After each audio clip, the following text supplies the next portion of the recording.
మిథున రాశి వారికి ఈ వారం మధ్య ఫలితాలు గోచరిస్తుంది. కుటుంబ పరంగా కొన్ని చికాకులు ఏర్పడుతుంది. సహోదరుల మధ్య విభేదాలు ఎక్కువ ఉంటాయి. ఉద్యోగంలో కూడా చిన్న చిన్న మనస్పర్ధలు వచ్చే అవకాశం గోచరిస్తుంది. ఖర్చులు అదుపులో ఉంచుకోవాలి.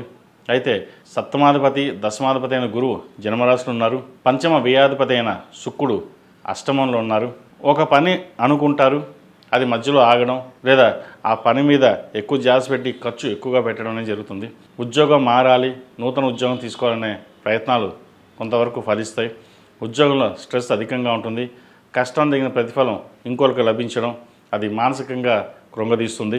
ఇంత కష్టపడుతున్నాం, వృత్తి ఉద్యోగంలో కూడా మనకి ఇంత మార్పు, ఇంత కంపెనీకి ఇంత చేస్తున్నాం, మనకి ఏమీ మిగలడం లేదు అంటే ఉద్యోగపరంగా పేరు ప్రఖ్యాతలు కావచ్చు లేదా శాలరీ పరంగా మనకు అంత అనుకూలంగా లేదే అన్న భావన ఎక్కువగా ఉంటుంది. అయితే తల్లిదండ్రుల సహాయ సహకారాలు మీకు ఎల్లప్పుడూ ఉంటాయి. జీవిత భాగస్వామి సపోర్ట్ కూడా మీకు ఉంది కాబట్టి ఇవన్నీ పక్కన పెట్టి ఏదైనా నూతన ప్రయత్నం చేయాలంటే తప్పకుండా ఫిబ్రవరిలో ప్రారంభించండి. మంచి ఫలితాలు సంప్రాప్తిస్తాయి. ఈ రాశిలో జన్మించిన విద్యార్థులకు కాలం చాలా అనుకూలంగా ఉంది. ముఖ్యంగా అడ్మినిస్ట్రేషన్ రంగాల్లో ఎంబీఏ, ఫినాన్స్ సెక్టర్స్లో ఉన్నవారికి, చార్టెడ్ అకౌంట్స్కి, అదేవిధంగా ప్రభుత్వ రంగంలో అడ్మినిస్ట్రేషన్ రంగంలో ఉన్నవారికి, పిఆర్ రంగాల్లో ఉన్నవారికి చాలా అనుకూలంగా ఉంటుంది. నూతన వ్యాపారం ప్రారంభించాలనుకుంటారు. అయితే వ్యాపారం ప్రారంభించేటప్పుడు జాతక పరిశీలన చేసుకుని ముందుకు వెళ్ళడం చెప్పదగినది.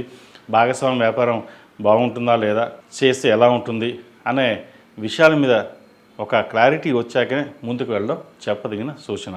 అదేవిధంగా వైద్యులు ఉన్న వారికి అనుకూలంగా ఉంది.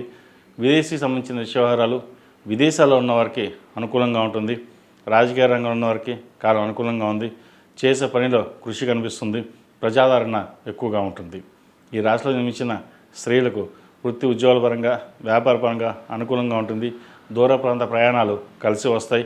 భూ సంబంధించిన వ్యవహారాలు ఒక కొలిక్కి వస్తుంది. నూతన వ్యాపారం ప్రారంభించాలన్న మీ నిర్ణయం ఏదైతే ఉందో అది 1-2 సార్లు ఆచితూచి వ్యవహరించండి. అలాగే వ్యాపార రంగంలో ఉన్నవారైతే మంచి ఫలితాలు సాధించగలుగుతారు. వచ్చిన ధనాన్ని సేవింగ్స్ రూపేణ ముందుకు వెళ్ళడం చెప్పదగినది. ఇక్కడ ఏదైనా ఒక విషయం ఏంటంటే ప్రతి విషయాన్ని మనం ఆలోచించి ముందుకు వెళ్ళాలన్న భావన ఉండదు. ఏదో వెళ్తుంది అలాగే నడిపిద్దాం అనుకుంటారు.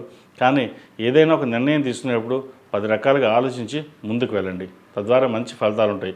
ఏదైనా సరే జీవిత భాగస్వామి సలహాలు, సూచనలు మీకు మేలు చేకూరుతుంది. ఈ రాశివారు ప్రతిరోజు ప్రతినిత్యం హనుమాన్ చాలీసా పఠించడం, అదేవిధంగా సుబ్రహ్మణ్య స్వామి వారికి అభిషేకం చేయడం చెప్పదగిన సూచన. ఈ రాశిలో జన్మించిన వారికి కలిసి వచ్చే సంఖ్య 4, కలిసి వచ్చే రంగు గ్రీన్. ఏదైనా పని మీద బయటకు వెళ్ళినప్పుడు బుధవారం కానీ శనివారం అడిగిన వెళ్ళండి.